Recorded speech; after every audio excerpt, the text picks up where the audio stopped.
나무 묘호랭개교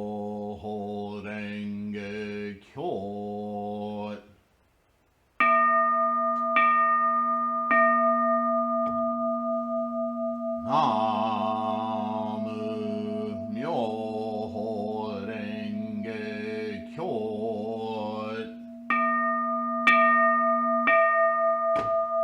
나무 묘호랭개교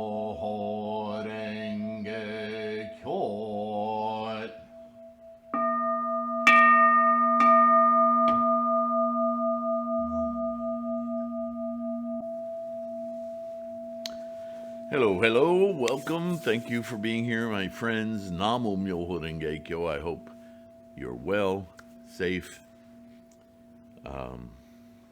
having a lot of vision karma this morning. I don't know. I'm having a hard time focusing. My glasses are bothering me. Blah, blah, blah. Today, we're going to talk on the chapter of the Karika that we've been studying related to skandhas. And there's might be a critical point here for understanding Nagarjuna as we study and what the goal of the Karika is. At this point in the teachings of Shakyamuni, he identified aspects of reality, mind, cognition, perception, as we already have talked about, by disintegrating and granulating those ways of perceiving, cognating, understanding the process of life in everything. Of course, as we undertake teaching, as we as a species, as we as you and I, as our parents, as our great teachers, I think it may be undoubtedly related to our, we've talked about this before, that our samsaric mind is a very cataloging kind of perceptive tool.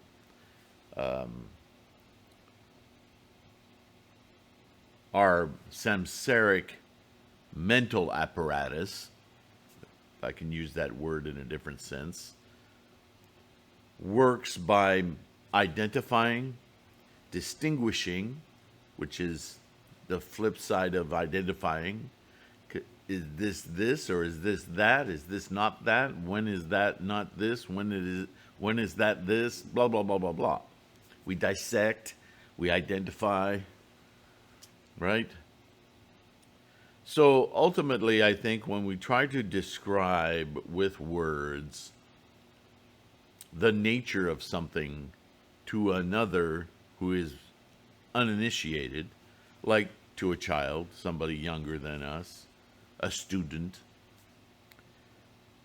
we generally resort to similes and metaphors and conceptual kind of bindings of understanding. But ultimately, if we really want to dig down into what the nature of something is, like science or mathematics, we go backwards into, or actually more deeply into our identifying, distincting process, right? We take things apart until suddenly the assembly of those parts satisfies our idea of knowing. Accurate? So Buddhism is no different, and Shakyamuni's methodology of teaching was very much a balance of the two. Generally, his sermons would use a lot of similes and metaphors, storytelling in order to bring the mind of the listener to a perspective of understanding and identifying within themselves something that they hadn't normally identified or had cared to identify. And by identifying it, he could lead them to understanding a deeper, more profound understanding of how they came about, how life works, how life for all phenomena works, what they share and don't share, blah, blah, blah. The tendency, though, of us clever humans is that no matter how much we dissect something, we attach ourselves to the dissection rather than understanding the process. We're very stubborn that way, right? If you tell me the process of hormones, chromosomes, cells, and so forth are the way of developing, well, take for instance, let's try to take it, can't use the word simple here, but photosynthesis. We start with a plant feeds off of the sun. Sunlight is how a plant grows. And really, when you think about it, that's quite mystical. But we take it and run with it, don't we? 99% of people you ask, if not all, about how a plant grows will tell you it's some mixture between the sun feeding it and the minerals and so forth in the soil. And yet all the sun is to the plant is a sort of agitation, provides a radiation that agitates cells, molecules, atoms within the makeup of the plant that create a reaction within the plant. So the sun doesn't feed them, it simply provides the plant with energy that the plant then uses in a particular way.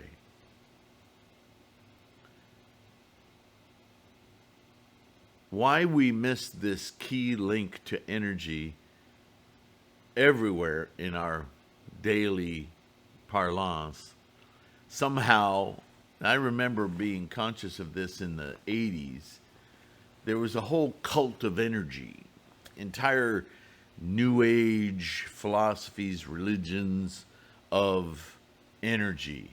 And they mystified energy. But energy is it's a key component to matter, to mass, to... And isn't it interesting that E equals mc squared, energy writ large, has this equatable relationship to mass and the speed of light. There's light again. And of course, the speed of light isn't about the speed of light. It's a measuring device.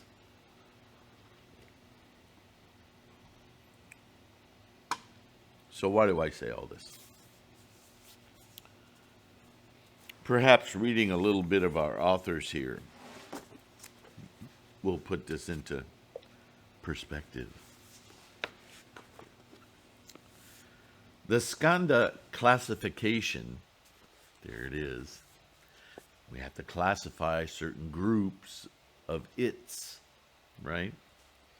The skandha classification is the second of three major systems for classifying existing things that the Buddha employed in presenting his teachings about the nature of reality, right?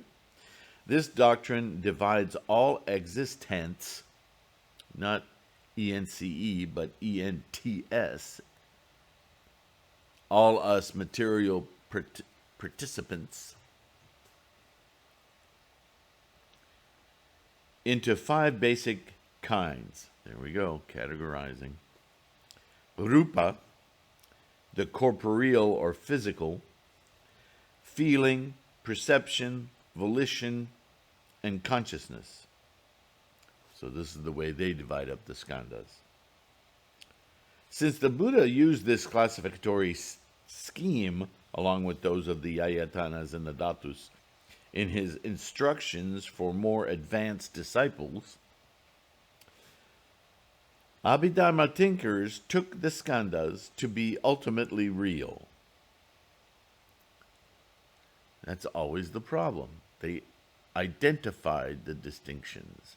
They invested identity into the distinctions. They made them real in and of themselves. And see, this is the first law of Buddhism. That's the source of all stress, anxiety, suffering. We'll talk more on that in a moment. In this chapter, Nagarjuna argues that the skandhas cannot be ultimately real entities. The argument uses the example of rupa, and then in verse 7 generalizes the conclusion. One argument is that the rupa and its cause, the mahabhutas, cannot exist separately from one another, such mutual dependence being incompatible with the asymmetrical dependence relation of causation. Blah, blah, blah, word salad. All right, so we're going to take this apart. And like I like to do, we're just going to read through a few verses and see if it doesn't appear to us what's going on. But first of all, understanding this problem is not an easy task. For instance,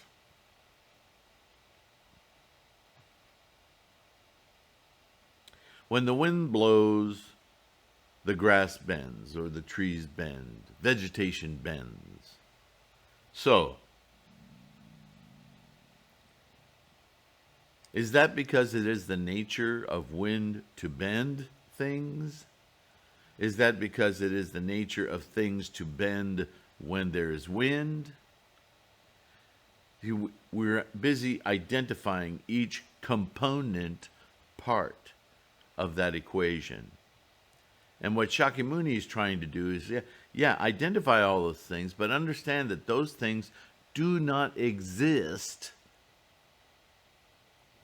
independently. They are not entities. The bending is not an entity. The wind is not an entity. The bending of the vegetations, as many variations as there are not individual happenings. They're simply the expression of tendencies and conditions. Point. The perception of bending is something you're doing with your mind.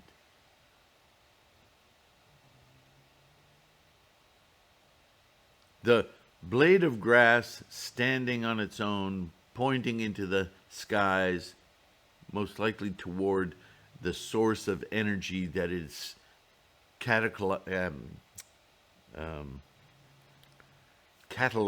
within itself and using for its own growth, means that it tries to take advantage of as much of the source of energy as it can and points toward it. When there is wind, it takes on a different shape, form, in response to its environs, the tendencies and conditions of the blade of grass, the movement of molecules of air, speed, all sorts of variations. But those are moment-to-moment instantiations within that soup of conditions and tendencies. They're not in themselves individual karmic responses. That requires identity, entity.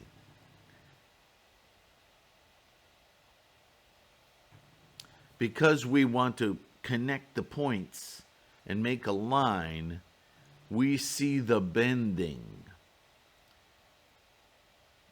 But the grass doesn't experience bending. It simply responds to its existence. It's a process. And no one point is preceded by or results in the next point.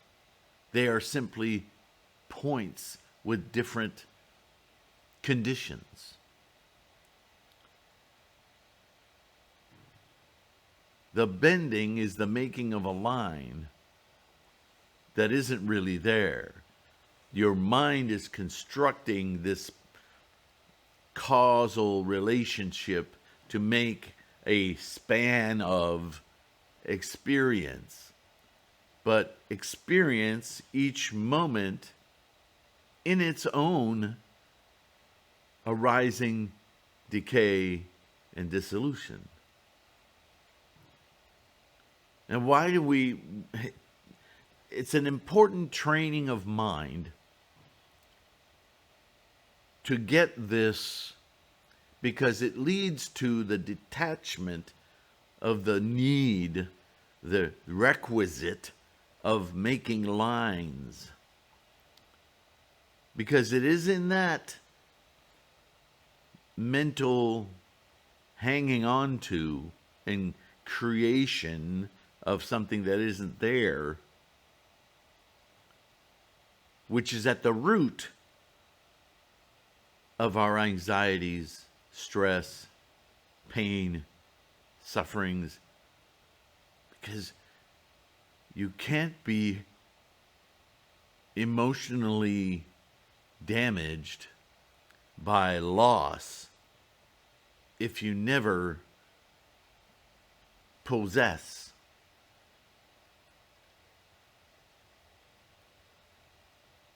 Anxiety and stress require that something is being disturbed, taken away. This is all imaginary. What is not imaginary is the process in its being, in its verbing. Cease making nouns out of everything, because that's a way of permanentizing. So how do you say that in words with granularity? So this is what Nagarjuna is trying to do. 1, Rupa is not found separate from the cause of Rupa, nor is the cause of Rupa seen without Rupa. Right off the bat, the bending of the grass is not seen without what acts on the grass for it to bend. They are not two things. They are not separate things. They both occur in each moment that the grass is. It's not that there is a cause coming into being to force the grass to be in a different state. All of that is line work. Distinguishing, identifying.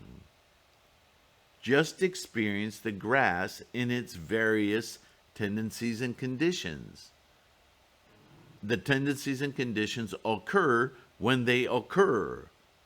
They don't come to be and affect the grass. The grass has those tendencies and conditions, and those tendencies and conditions only exist when you observe the grass now. Point. We keep trying to make these grand causal relationships so we can understand. We're doing the opposite of understanding, really. We're collecting data to make things identifiable. And that's the primary cause of suffering in samsara. Second statement. My eyes. If rupa were separate from the cause of rupa, then it would follow that rupa is uncaused. But no object whatsoever is without any cause, cause being the relationship in itself. In other words, if the grass bent without tendencies and conditions, then we would always see grass as flopping around intermittently, constantly, with wind or no wind, in a hermetically sealed environment. It would just pop into different, right? There's a relationship, but the point is that the relationship only exists in that moment. It's not a, in other words, the process, that word can confound us because we think of a process as a linear, cumulative thing. But here we're identifying process as this subnuclear instantiations of energy. And they instantiate in accord with whatever their particular, in that moment, cause or tendency and condition is. There are breezes that do not move grass. They are not related. Well, let's put it this way. They're not causal. They're only related, but they're separate things. They're separate processes. Words are really rough here. Moreover, if the cause of rupa were separate from rupa, the cause would be without effect. But there is no cause that is without effect. So the bending of the grass, as I was saying earlier, doesn't occur without the tendencies and conditions of the bending of the grass. If they were separate, if the conditions and tendencies of grass bending were necessary from some other in order for the grass to then respond to those tendencies and conditions, then you could have them separate. You could have the tendencies and conditions and the grass unaffected, or you could have the grass simply flop over and move in different directions without the cause of the conditions and tendencies, because they could be separated. And that just violates the nature of reality.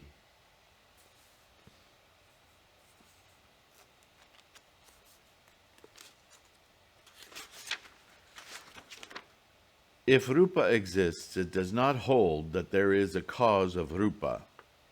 If rupa does not exist, it does not hold that there is a cause of rupa. Yeah, I want to make sure I read that right.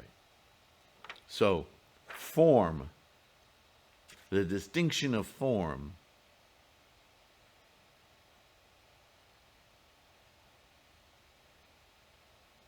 is a perceptive reality. A perceptive reality. The mind perceives form.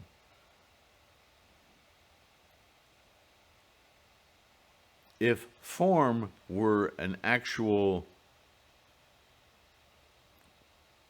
extant thing, then you could make form anywhere.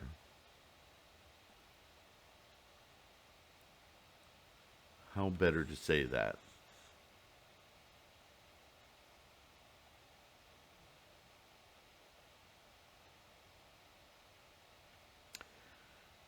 If we can take, I'll stay with the grass example.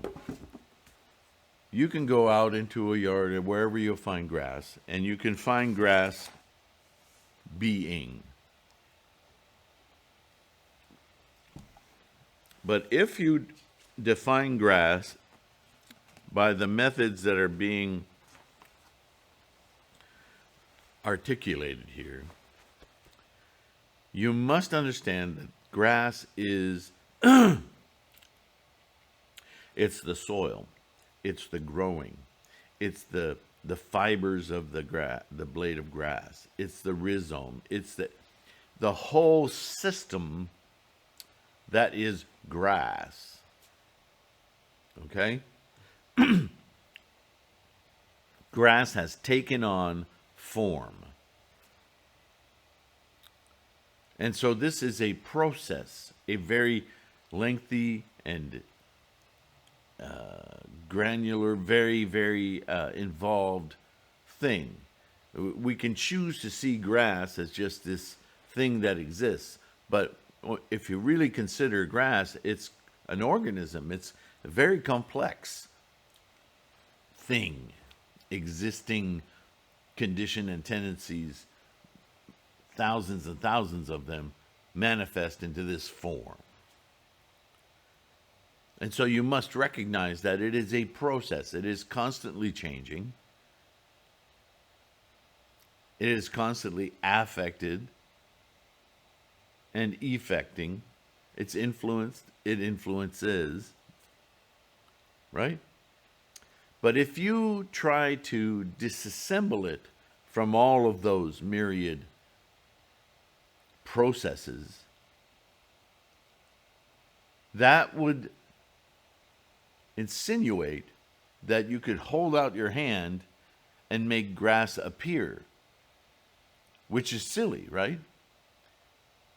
Unless you put a bunch of soil in your hand, put seeds in there, let the rhizome grow and let it spawn, and with sunlight make grass, a blade of grass or whatever, a tuft of grass.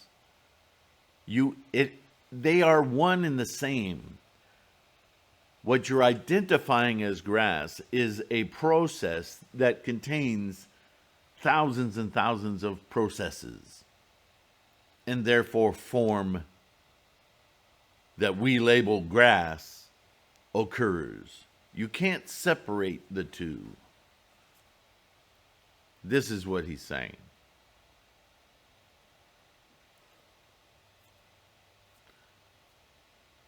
So to make the mental error that grass exists as a cognition of a green blade, a leaf coming out of the ground, that this is grass and it is being grass and it will continue to be grass, is a mistake of perception. Because what we're really seeing is grassing.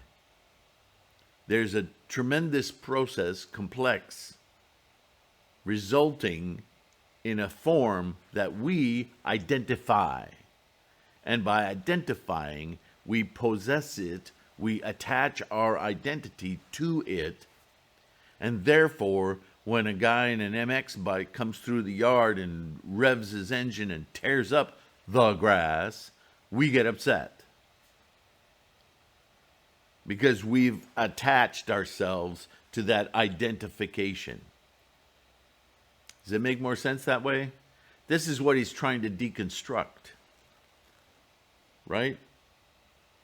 This is about the way the mind works, the way it identifies, and eventually leads, or endemically leads, to different anxieties, stress, so on and so forth.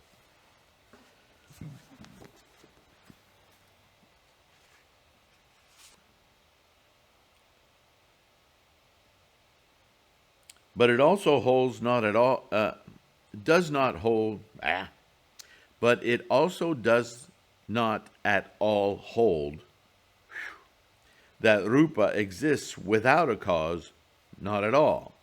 Thus, one should not impose any concepts on the rupa. And this is just another way of saying You're attaching yourself to form, and in that is the problem at hand. Remember how we started this chapter, that the Abhidharma people took it as read. Thinkers took the skandhas to be ultimately real.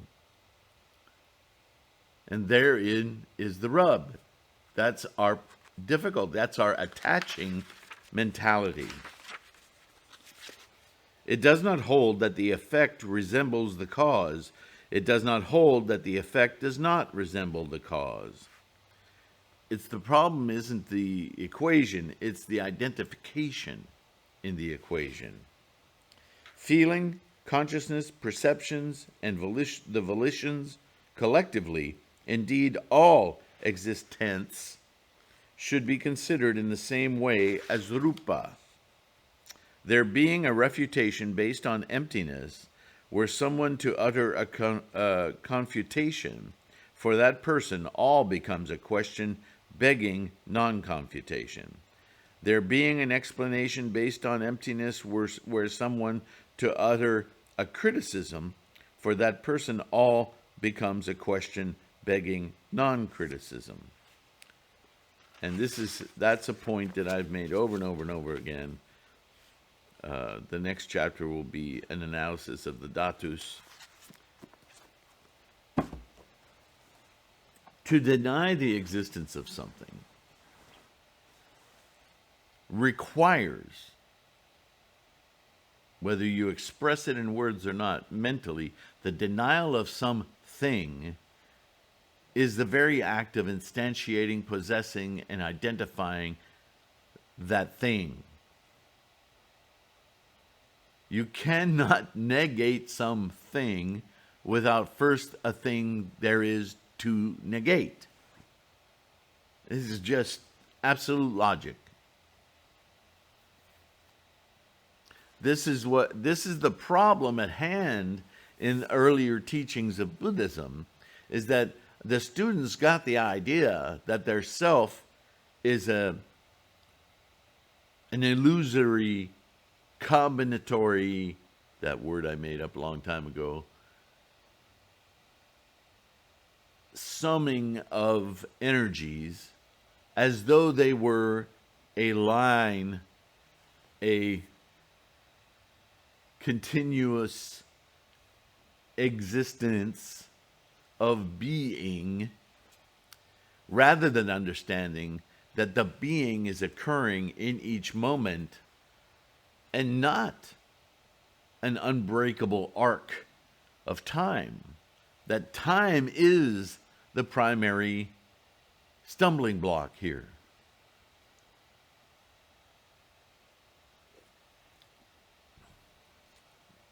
Is it the second meditation?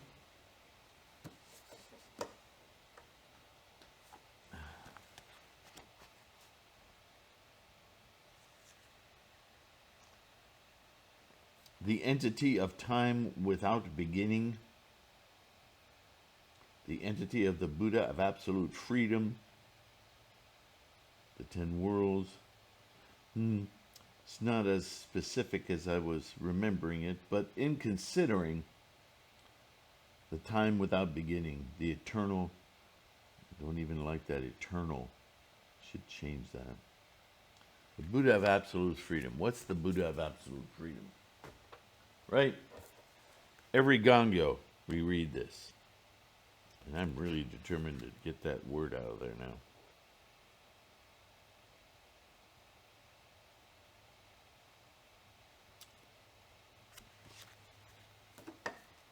Remember, the Buddha of absolute freedom is not a person who holds absolute freedom. What the hell is absolute freedom anyway? That statement is about this very thing, this illusion of many points making a line. The points don't make the line. Our mind makes the line. The points are the real instantiation, spark, of tendencies and conditions. The linearness of everything our samsaric mind constructs is the illusion. So if you can break that illusion and just see the points, the instantiations for what they are, then you're unglued from lineness, thingifying, and observing instead the myriad processes at work. That's the Buddha, the mindset of absolute freedom, unattached freedom. That's the Buddha of absolute freedom. It's a condition in your mind.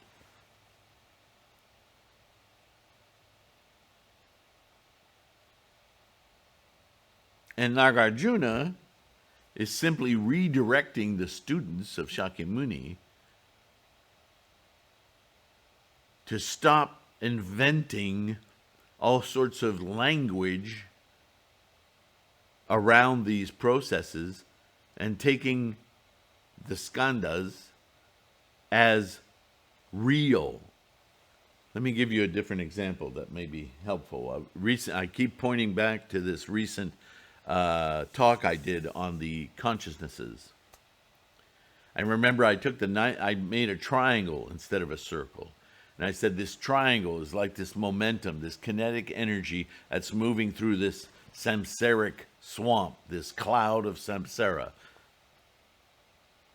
And I said that when we chant, we enliven that ninth consciousness and we actually wrap all the other 8 within the ninth consciousness. It's a reevaluation of everything our sensory consciousnesses tell us, identify and possess in our samsaric minds us, and wraps it in Buddha mind that still experiences all 8 consciousnesses, but experiences them as the Buddha of absolute freedom, disconnecting all of those from permanence, possessions, thingifying. They don't go away. We're still in samsara, experiencing samsara, but we do so in discrete moments rather than leaping to the illusion of permanence by thingifying, creating lines between everything. I can guess at what I'll be doing in 5 minutes, but that's also this dance of ideas and causality and tendencies and conditions, because in the next 30 seconds, everything may change, and most likely will. And even if I somehow convince my momentum to instantiate something I said I was going to do 5 minutes ago, it won't be the same or even closely related to what I think I said 5 minutes ago. But I'm very willing to let that go and just say now that I'm doing what I said I was going to do. Okay, we'll accept that, but not really true. It's not real. It's just the volition with my mind of imposing a certain set of conditions and tendencies on something that has its own tendencies and conditions. There's the rub again. I'm consciously applying fake imaginary things to what is actually happening instead of simply experiencing what is happening. Do you see the difference? It's subtle and yet it's critical.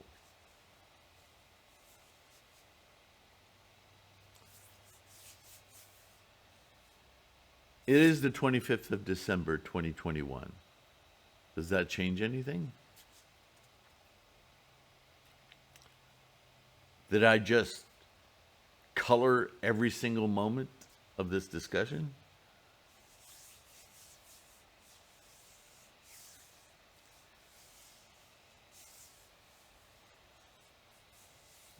We can impose all manner of filters of imaginations on reality. But to truly perceive reality is so amazing, and yet we have all of these colorations and veils that we impose on reality. And it is that whole multi-layered, complex baggage that we impose that obviously is the source of all of our misunderstanding and misery and suffering and anxiety. I want this to be this, but it's not quite this. Why can't you just let it be what it is? Stop making it this or that. Just enjoy it. Participate in it. Put yourself in a mental place where whatever is happening, whether it's what you want or need or hoped it would be, and just let it be what it is. Be fascinated. Be compassionate. When something is not as happy as you would like it to be, when you feel confounded that some other person would take a certain path toward what they think is their happiness and all you see is misery, stop imposing what you want it to be.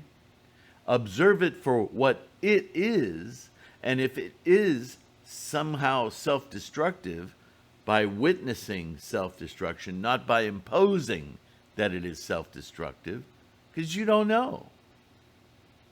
You're just watching karma along with your karma.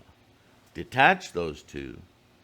And if there is suffering or there is pain, be compassionate. I don't understand what you're doing. It appears to me that you're not happy. You're not enjoying life, whether it's related to what you're doing or not. I am not invested in that. I am invested in your being happy. Let me show you a way to be happy. Let's chant together. Thank you for chanting with me. Things will be better, I promise you. Whenever you feel like chanting, come over and then call them. Hey, I haven't talked to you in a while. How are you feeling? Oh, well, come on over. Let's chant for 5 minutes. 5 minutes. You got 5 minutes? Come on, chant with me. Why do we do that? It's the easiest way. Because if you start getting into conversations that, don't you see he's not good for you? Don't you see she's just using you? All those human-to-human conversations, that's all imaginary. You're trying to manipulate gots and not gots. There is no got. You don't own, you don't possess anything other than your mind. And if the mind's the only thing you've got, then don't use your mind to attach yourself to thingness. Attach, if you will, yourself to experience. And look for amelioration of experience. That's Buddhist compassion. For yourself as well as other. Focus on that. Because all of the words and manipulations in the world will not alter the course of somebody else, let alone yourself. Guiding others toward the Buddha of absolute freedom, along with yourself, that's something we can do together. I don't do this to you. You don't do this for me. We do this together. Namo Myoho Renge Kyo. Namo Myoho Renge Kyo. Like fireworks.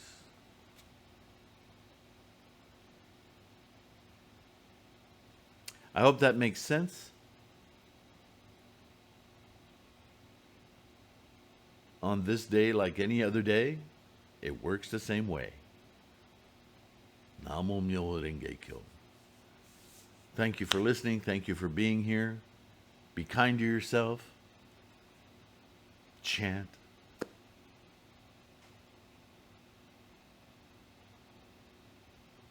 With deep appreciation for your practice, for your support. Namo Myoho Renge Kyo. I will see you in the next one.